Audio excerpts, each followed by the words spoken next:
congénitos y adquiridos. En primer lugar, quiero que recuerden que los trastornos adquiridos son los más frecuentes. Si bien es cierto, en el día a día probablemente ustedes conozcan más personas con trastornos de coagulación congénitos. Sin embargo, vamos a tener personas con cirrosis hepática, pacientes que están anticoagulados, pacientes que toman antiagregantes. Entonces, viene un amplio grupo de personas que necesitan tratamiento con hematología. Nuevamente, vamos a explicar para todos que la hemostasia es un proceso dinámico en el cual todos, incluyendo el vaso sanguíneo, las plaquetas, los factores de coagulación, deben estar en perfecto equilibrio de manera que la persona no se desangre, pero tampoco se trombose. Entonces, vamos a la hemostasia como tal. Va primero, ¿qué pasa cuando se rompe el vaso sanguíneo? Hace vasoconstricción. Luego viene el trombo o agregado de plaquetas. Y luego viene la formación de fibrina. Finalmente, la eliminación de los depósitos de fibrina. Las dos primeras fases, la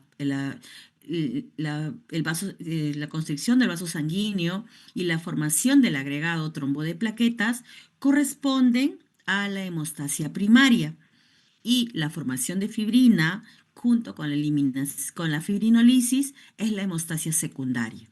¿Y por qué hacemos esta división? Porque de ello va a depender las manifestaciones clínicas.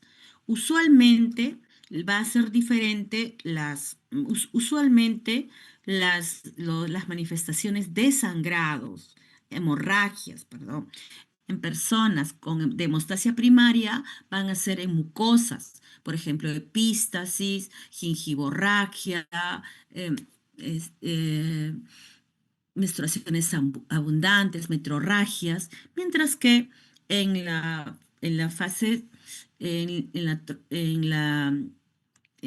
la vía secundaria, vamos a tener sangrados en músculos, sangrados en articulaciones, pero es mixto, ¿correcto? Usualmente eso es mixto. Eh, el vaso sanguíneo, normalmente, ¿qué hace? Un ratito.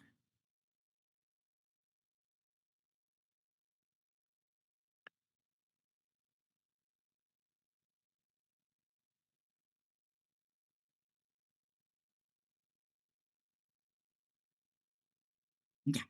El vaso sanguíneo, primero vasoconstricción, luego la formación del trombo de plaquetas o trombo primario, y luego la fase final que termina con la formación de fibrina y eliminación de los restos de fibrina.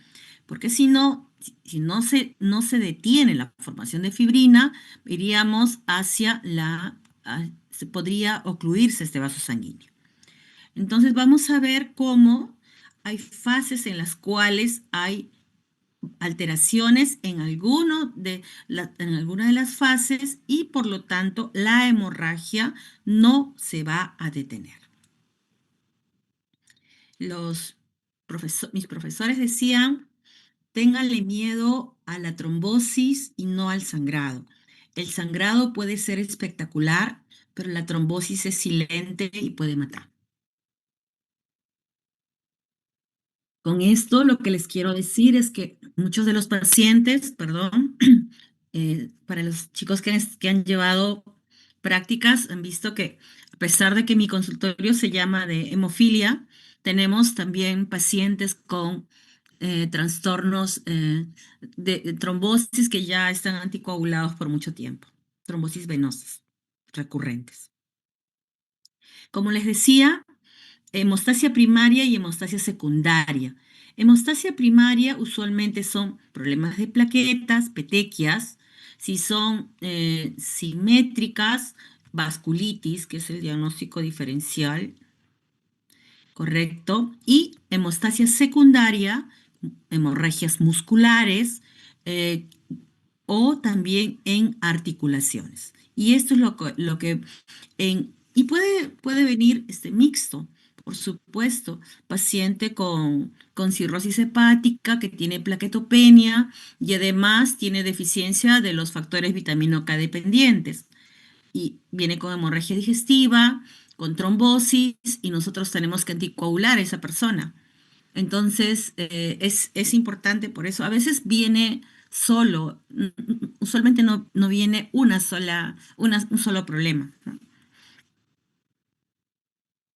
Entonces, hemostasia normal requiere que el vaso sanguíneo esté bien, las plaquetas y las proteínas procoagulantes trabajen en equilibrio. ¿Qué pasa en la hemostasia normal? La primera fase, hemos dicho que corresponde a la hemostasia primaria, en la que está involucrado el vaso sanguíneo y las plaquetas. Recuerden, aquí está el factor, voy a decir von Willebrand, aunque se debería decir von Willebrand, von Willebrand, porque vamos a hablar también de la enfermedad de von Willebrand, que es la patología más común, pero que es menos diagnosticada, ¿no? Entonces, luego de la vasoconstricción, vamos a tener la agregación plaquetaria. Siguiendo a ello, vamos a tener la adhesión plaquetaria y ahí la unión de las plaquetas. Y también miren, en la unión plaqueta-plaqueta está también participando el factor von Willebrand. Entonces se va a formar el tapón hemostático primario, trombo primario o trombo de plaquetas. Este es el trombo ya formado, la malla de fibrina. Estos son glóbulos rojos, glóbulo blanco, plaquetas. Una vez que esta malla de fibrina se ha formado, viene la fibrinolisis para no ocluir, para cesar el sangrado simplemente. Entonces, ¿qué es lo más importante cuando voy a abordar a una persona que viene, eh, que viene transferida por un probable problema de coagulación? Primero, es fundamental la anamnesis. En la anamnesis voy a poder saber si es de reciente instauración, si ha tenido familiares con problemas semejantes, cuáles han sido los síntomas, si es congénito o es adquirido. Puede suceder personas con historia actual o pasada de hemorragias inesperadas o excesivas. Hoy día escuchábamos que pacientes con enfermedad de von Willebrand, antes de tener el diagnóstico, han, han tenido días, hasta 30 días de menstruación. Y eso muchas veces viene por la anemia, pero no porque les parezca anormal esa cantidad de sangrados, porque para ellos siempre ha sido normal desde la primera menstruación, desde la menarquia. Personas a las que se les ha hecho pruebas y le encuentran alteraciones en el perfil de coagulación, en el recuento de plaquetas. Ojo que muchas veces ahora se ha creado el riesgo hematológico, el que no existe por si acaso, ¿ya? Quieren que demos pase y había un tiempo que estuvo de moda, no sé por qué. Fibrinógeno incrementado, querían que demos pase. Fibrinógeno incrementado es reactante de fase aguda. Por lo tanto, fibrinógeno aumentado no me va a causar problemas, pero sí el fibrinógeno bajo. Teniendo en consideración que es de 200 a 400, usualmente con menos de 150, menos de 100, el paciente puede sangrar espontáneamente, ¿no? Entonces, podemos tener ese tipo de resultados. Pacientes que no tienen ningún problema de coagulación y que le hacen un procedimiento y de pronto tiene un sangrado, ¿no?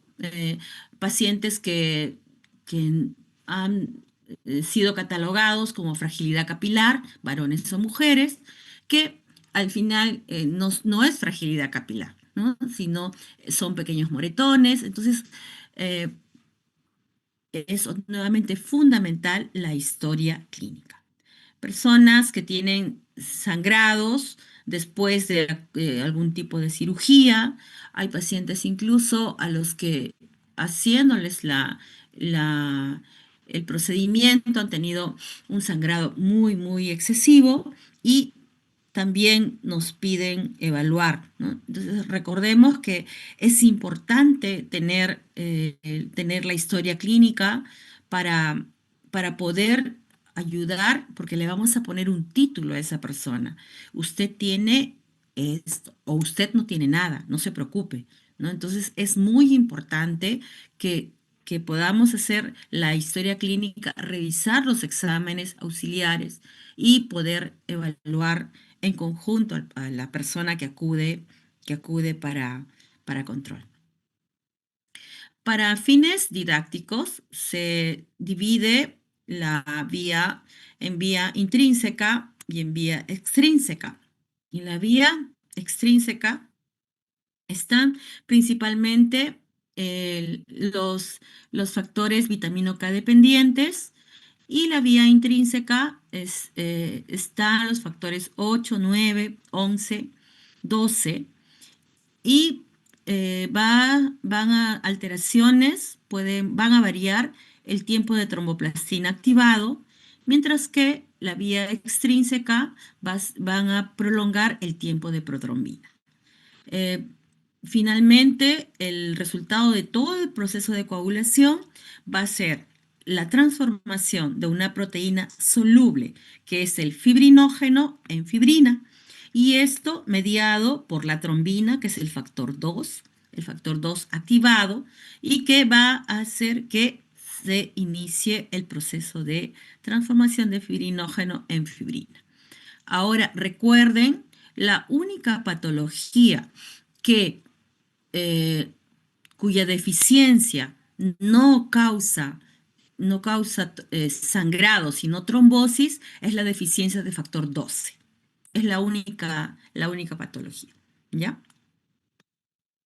Entonces, si estamos hablando de las fases de la coagulación, vamos a mencionar las púrpuras. No sé que van a tener una clase de púrpura trombocitopénica inmune, pero es importante saber, recordar que los desórdenes de plaquetas van a dar pequeñas hemorragias en la pared vascular que vamos a llamar petequias.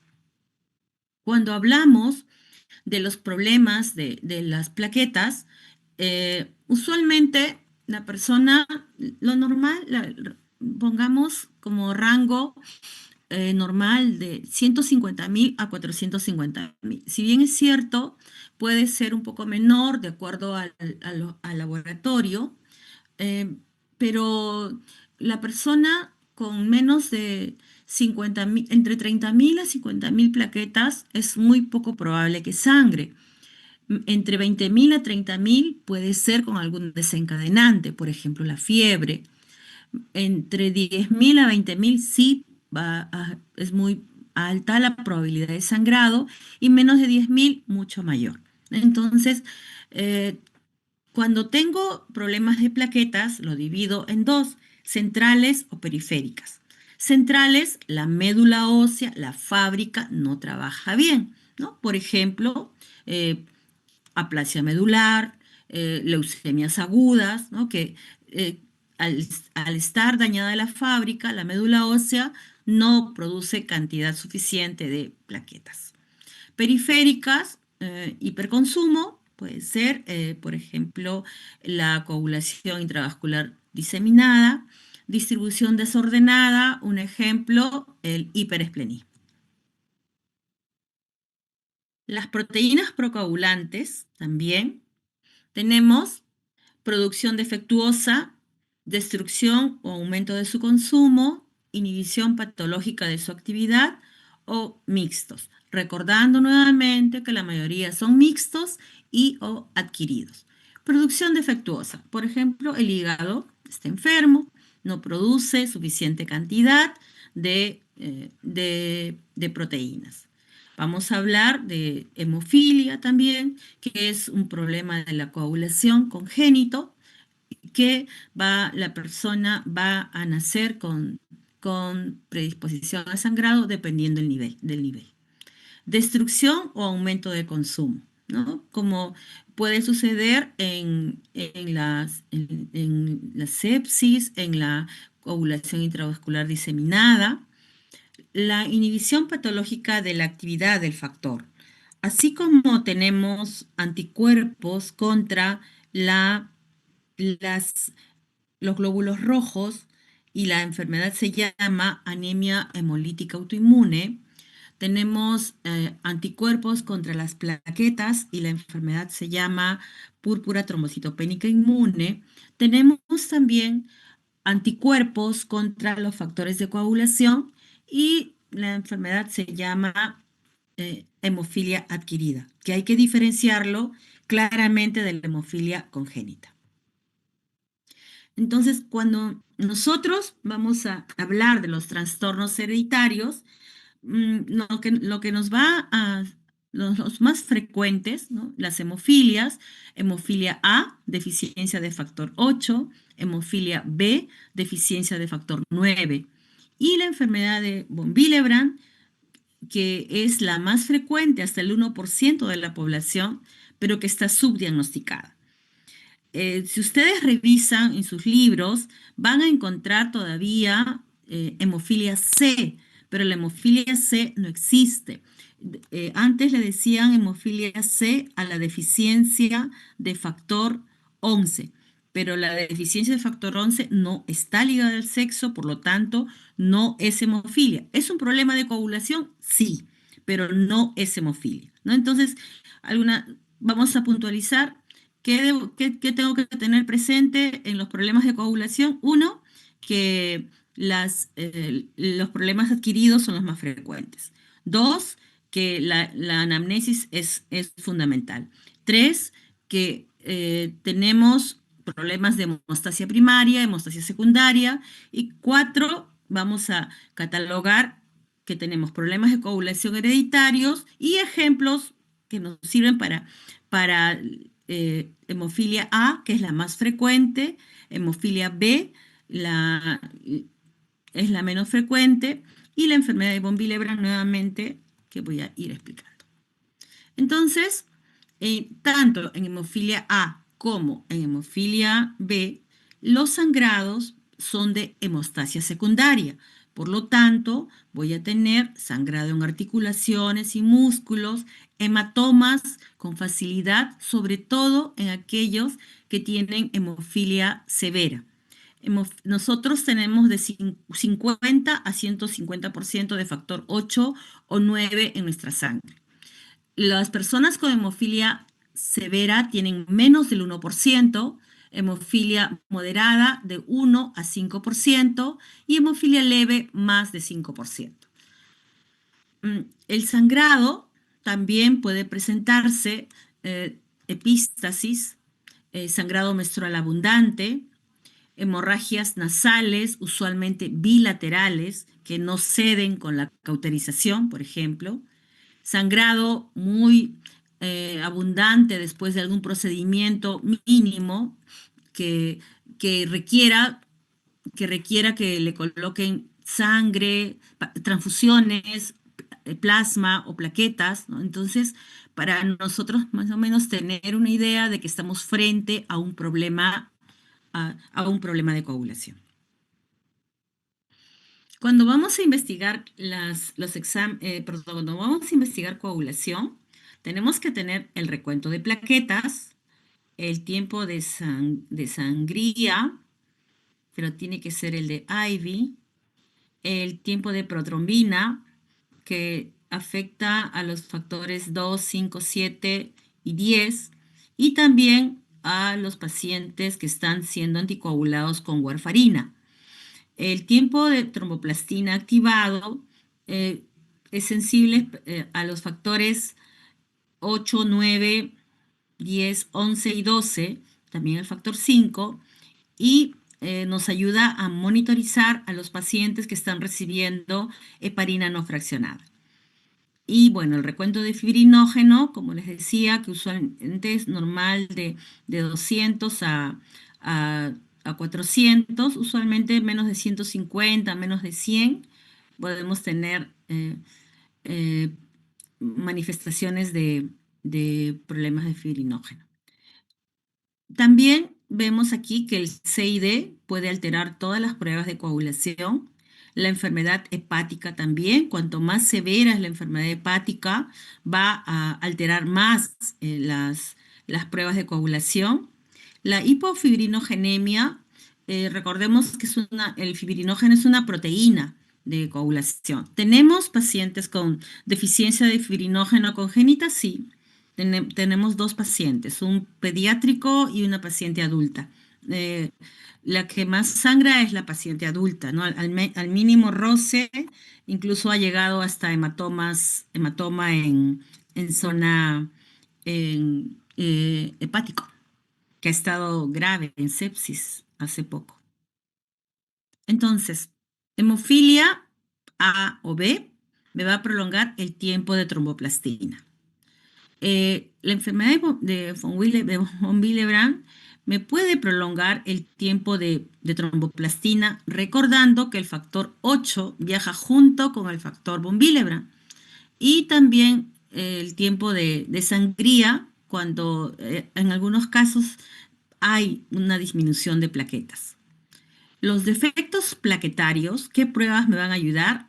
Me van a ayudar el tiempo de sangría estandarizado, el de Ivy. Disculpe. El tiempo de estandarizado y un mínimo recuento de plaquetas que pide para hacer es mayor de 80.000. Eso es lo que nos piden para poder hacer la prueba de agregometría, función de plaquetas. La deficiencia de factor 7, el factor 7 está en la vía extrínseca, es un factor vitamino K dependiente y va a prolongar el tiempo de protrombina. Deficiencias mixtas y problemas de fibrinógeno. Recordemos que el fibrinógeno está en la última fase de la coagulación, en la transformación de fibrinógeno a fibrina. Y es por eso que si tengo disfibrinogenemia o hipofibrinogenemia, puedo tener prolongados el tiempo de tromboplastina, el tiempo de protrombina. Ahora, hay algunas personas que pudieran tener sus pruebas normales. Por ejemplo, personas que tienen deficiencias leves de factores de coagulación y aquellas personas que tienen deficiencias de factor 13. Tenemos entonces hemofilia A o B congénita, enfermedad de von Willebrand congénita, también adquirida, deficiencia de factor 7 congénito y disfibrinogenemia, afibrinogenemia congénita, que es muy, muy poco frecuente, de las, de las de aquellas, excluyendo hemofilia, por supuesto, de aquellas deficiencias menos frecuentes de la coagulación congénitas, la más frecuente es la deficiencia de factor 7. Creo que tenemos 4 pacientes de los 180 que tenemos en total. Entonces, la cirrosis hepática, ¿no? Es una causa importante porque recordando nuevamente que los factores de coagulación se van a producir en el hígado. Entonces, antes se decía que el paciente cirrótico está anticoagulado de manera fisiológica y eso no es correcto porque también vamos a ver que no solamente en los casos ya más avanzados, vamos a tener baja de plaquetas, disminución de plaquetas, disminución de factores de la coagulación, incluyendo los factores vitamino K dependientes. Y ello incluye la proteína C y la proteína S, que son anticoagulantes, que son inhibidores naturales de la vía de la coagulación. Eh, el paciente cirrótico es muy complejo, ¿no?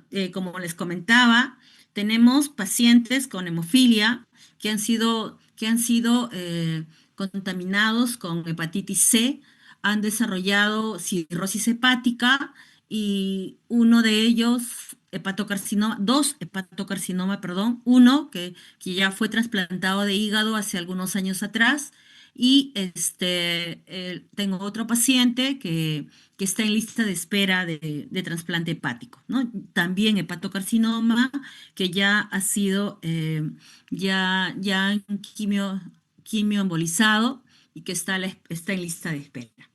Entonces, el paciente viene con una trombosis mesentérica y el gastroenterólogo nos dice, ¿saben qué? Queremos que lo anticoagulen porque este paciente no queremos que siga progresando esa trombosis mesentérica porque queremos que esté permeable, está en lista de espera, ¿no? Entonces, nuestro número mágico para anticoagular a estos pacientes es 50.000 plaquetas.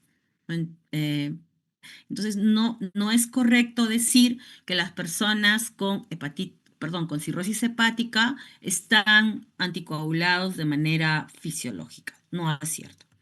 Pueden hacer trombosis también porque disminuye la proteína C, la proteína S, disminuye la antitrombina, que son inhibidores de la vía de la coagulación, disminuyen los factores de la coagulación. Muchos al paciente con cirrosis le ponen solo vitamina K.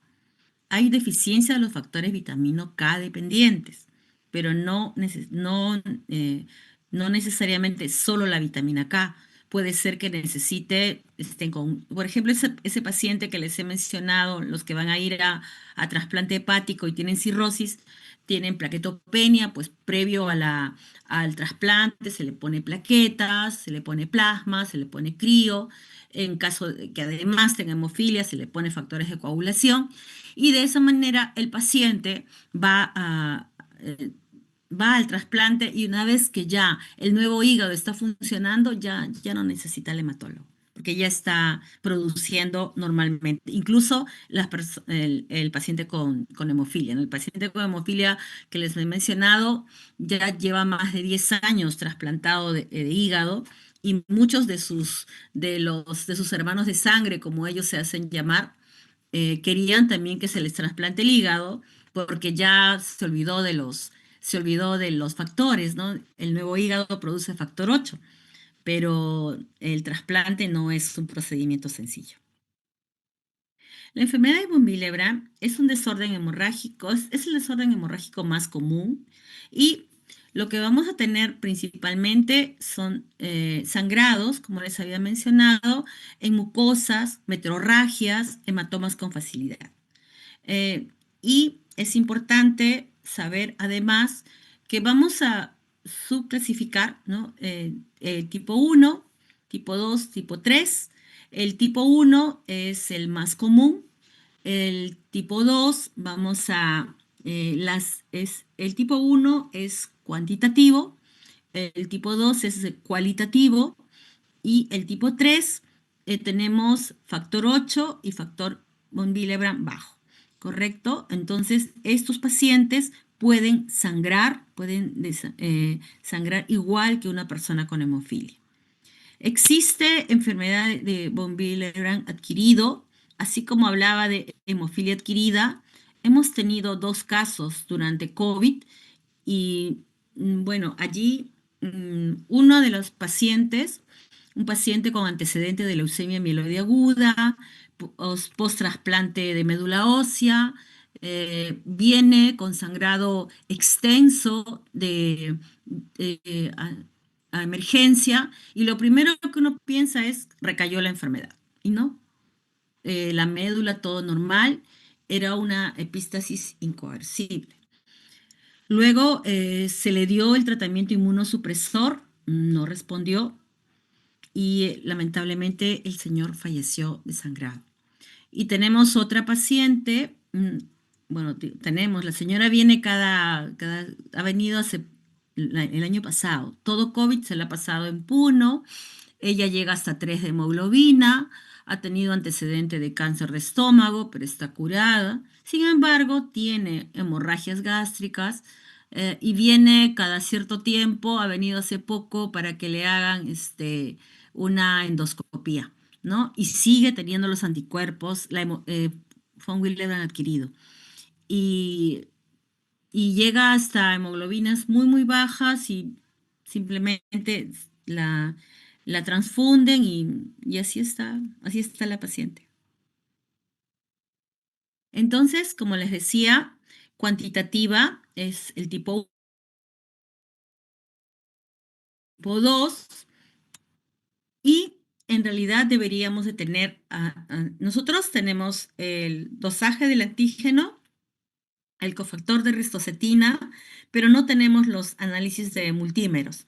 Pero una forma bastante práctica también es la historia clínica.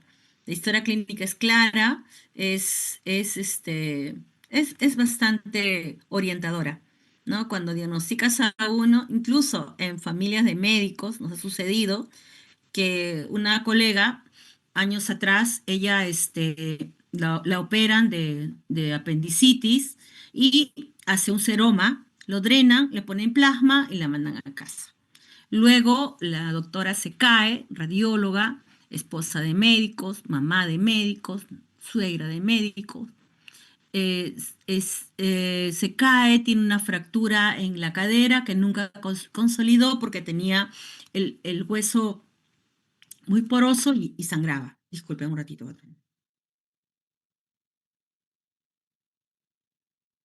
Entonces, ella vino su hijo oncólogo a buscarme y por la historia clínica dije, su mamá tiene von Willebrand. Entonces fuimos a verla y decían, tu hijito forma moretones, tu hijita tiene también, tiene mucho sangrado después de una extracción dental. Entonces, allí poco a poco la familia iba tomando cómo el sangrado puede ser diferente, pero tienen un problema de coagulación. Entonces es importante que reconocer y no minimizarlos, no minimizar poniéndole el título de fragilidad capilar, ¿no?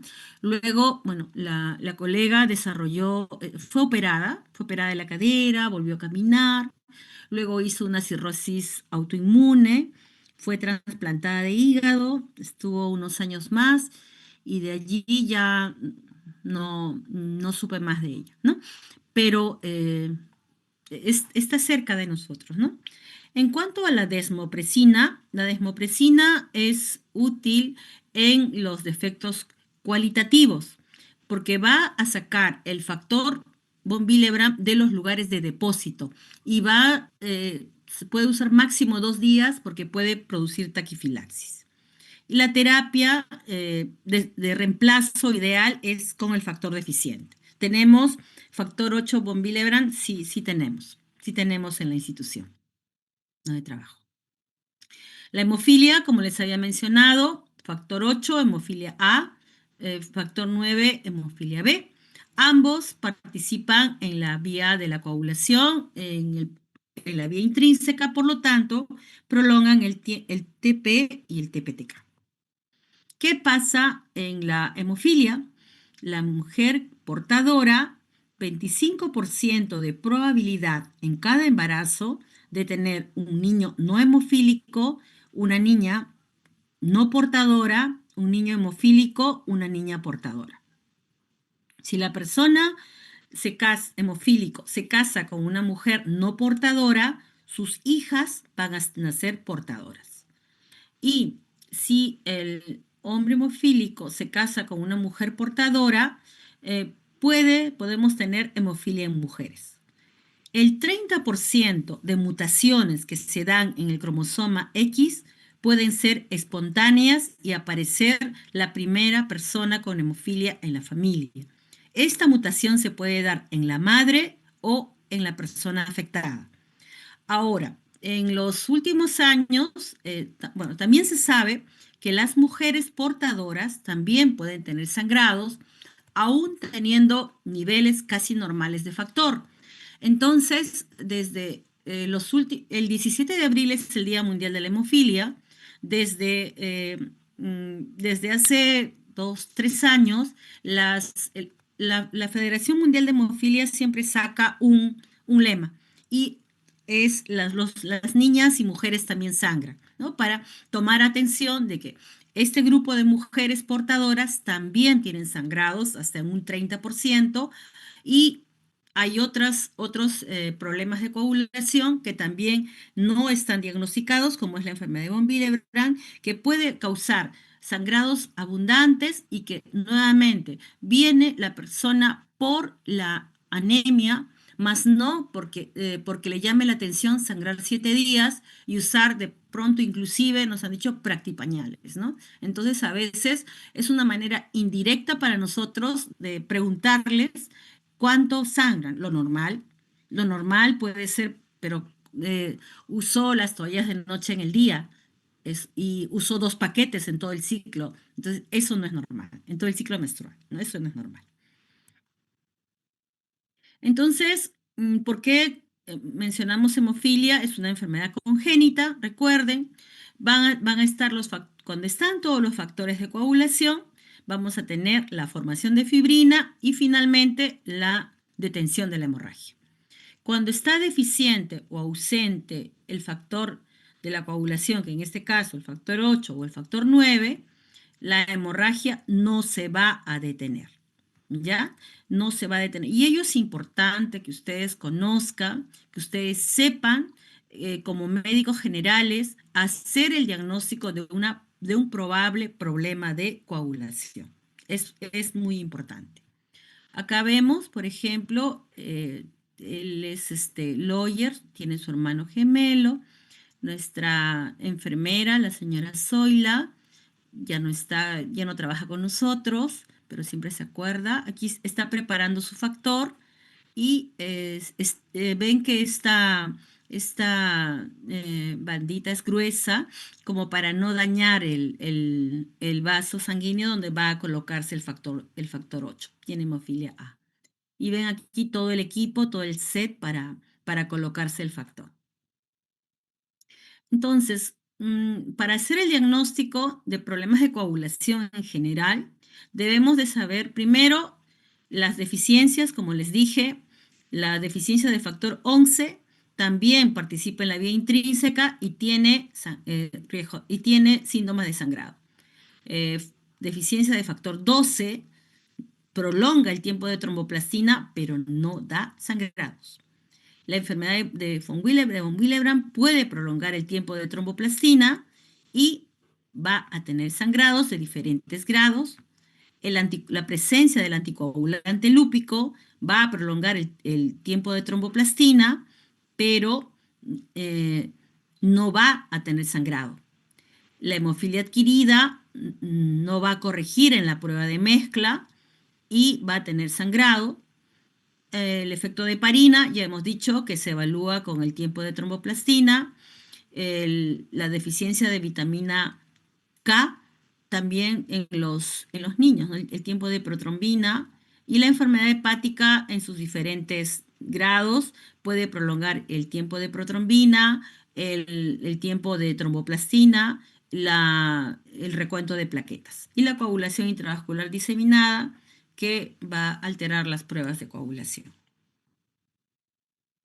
Un poco de historia, la primera transfusión se realizó en 1840, en los 60 se comienza a usar crioprecipitado, la desmopresina en los 70, también en hemofilia. La desmopresina saca el factor 8 y el factor von Willebrand de los lugares de reserva. Por eso la desmopresina solamente se puede usar en hemofilia leve para sangrados leves, por ejemplo, sangrados en encías, sangrados nasales y en enfermedades de von Willebrand tipo cualitativo, ¿correcto? Luego vamos mejorando los productos de coagulación y la terapia génica, que todavía no es del todo efectiva. La expectativa de vida de las personas con hemofilia va incrementándose en la medida que tienen acceso a tratamiento, ¿no? Entonces, ahora, por ejemplo, tenemos pacientes que sí, pacientes con enfermedad cardíaca, estenosis aórtica severa, un paciente que se le tuvo que colocar una prótesis biológica porque no podíamos anticoagularlo, ¿no? Hemofilia más estenosis aórtica severa, termina y todo muy bonito, pongo mis factores y luego la enfermera me dice, doctora, ahora quiero ver su magia, ¿no? El paciente sangró, luego al final el paciente salió de alta y bueno, se ha ido a vivir a Iquitos y ya no sabemos de él hace algún tiempo. Entonces, esos son los retos que tenemos en el manejo, ¿no? Pacientes con problemas de coagulación congénitos, más algún otro problema de salud en el cual tenemos que dar un tratamiento, ¿no? Sí tengo un paciente con hemofilia que que hizo infarto agudo del miocardio y está antiagregado. Entonces, así como para mi conciencia nada más, le doy interdiaria la aspirina, ¿no? Pero en realidad igual antiagrega e igual se le dice que tiene que, hasta el momento no ha tenido ningún sangrado gástrico. Está contraindicado la aspirina en personas con hemofilia, por si acaso. Otras coagulopatías, cualquiera de estas, pueden estar deficientes y como les decía, de las menos frecuentes, la más frecuente es la deficiencia de factor 7 congénita. El grado de daño puede ser extenso, miren aquí, ¿no? Este es un reemplazo de cadera que se hizo en Arequipa, ustedes ven aquí la prótesis, los sangrados son principalmente en articulaciones. Este es un pseudotumor hemofílico. Lo que es un hematoma que no ha sido bien curado, ¿no? Y que forma celdillas. Y como ven, destrozó todo el hueso ilíaco y ya en esta fase estaba inoperable, ¿no? Entonces, el señor finalmente falleció porque este gran hematoma, que ya era inoperable, se rompió, se desangró. Vamos a hablar un poquito de hemofilia adquirida para diferenciarlo de hemofilia congénita. No hay antecedentes previos de sangrado, aparece de un momento a otro. En hemofilia congénita también se pueden presentar inhibidores, pero son aloanticuerpos, anticuerpos contra el factor que reciben. En hemofilia adquirida son autoanticuerpos, usualmente contra el factor 8. Eh, es un trastorno muy poco común, 1 a 2 pacientes por año, pero sí es importante que ustedes lo sepan. Puede presentarse en ambos sexos. Hay 2 picos, uno en el adulto joven y otro en el adulto mayor, y se tiene que ver la posibilidad de descartar que no haya secundaria. Esta es una paciente puérpera que tiene este hematoma espontáneo, ella docente, ¿no? Y le hace un ecodoppler. Y como tenía tanto dolor, el ecodoppler, al hacerle la compresión, tenía dolor. Entonces le diagnostican que además tenía trombosis venosa profunda. Y llega al hospital anticoagulada con enoxaparina. Y lo que tenía es hemofilia adquirida, ¿no? Durante el puerperio. Se considera hasta dentro del año que ha tenido al bebé. Su bebé tenía 8 meses, si mal no recuerdo. Entonces, la terapia es inmunosupresora para eliminar a los anticuerpos y mientras tanto se dan agentes hemostáticos para parar el sangrado, ¿no? Porque la hemofilia adquirida puede ser mortal si no es diagnosticada a tiempo. En general, cuando nosotros hablamos sobre los problemas de coagulación, debemos de dar el factor en el cual es deficiente. En algunos casos usamos ácido tranexámico. El ácido tranexámico lo que hace es estabilizar el coágulo de fibrina. Desmopresina, subcutáneo endovenoso, lo hemos usado de donación, muy bueno, calma el sangrado inmediatamente. El plasma fresco congelado contiene todos los factores de coagulación, incluyendo los termolábiles. El crío precipitado tiene el factor 8, el fibrinógeno y el factor von Willebrand. Y los agentes de bypass, que son el factor 7A recombinante y el complejo de protrombina activado, que se usa en pacientes con hemofilia congénita e inhibidores, y en hemofilia adquirida también se usa en casos de sangrado. Los concentrados de coagulación también los tenemos de origen plasmático, deben ser sometidos a inactivación y eliminación viral. Hay un registro en la Federación Mundial de Hemofilia. El plasma fresco congelado tiene todos los factores de coagulación, incluyendo los termolábiles. Tiene que ser congelado dentro de las 6 horas a menos 20 grados centígrados. Reversión de anticoagulación, ven ustedes aquí. Así vienen los factores industrializados. Vienen en frascos con su propia jeringa y su filtro, porque como son de origen plasmático, pudieran tener también una pequeña cantidad de glóbulos blancos. Muchas gracias y disculpen lo extenso. Hola. Gracias, doctora. Gracias, doctora. Muchas gracias, Gracias, doctora. doctora. Ya, link de asistencia. Gracias, ¿verdad? doctora. Ya llenaron.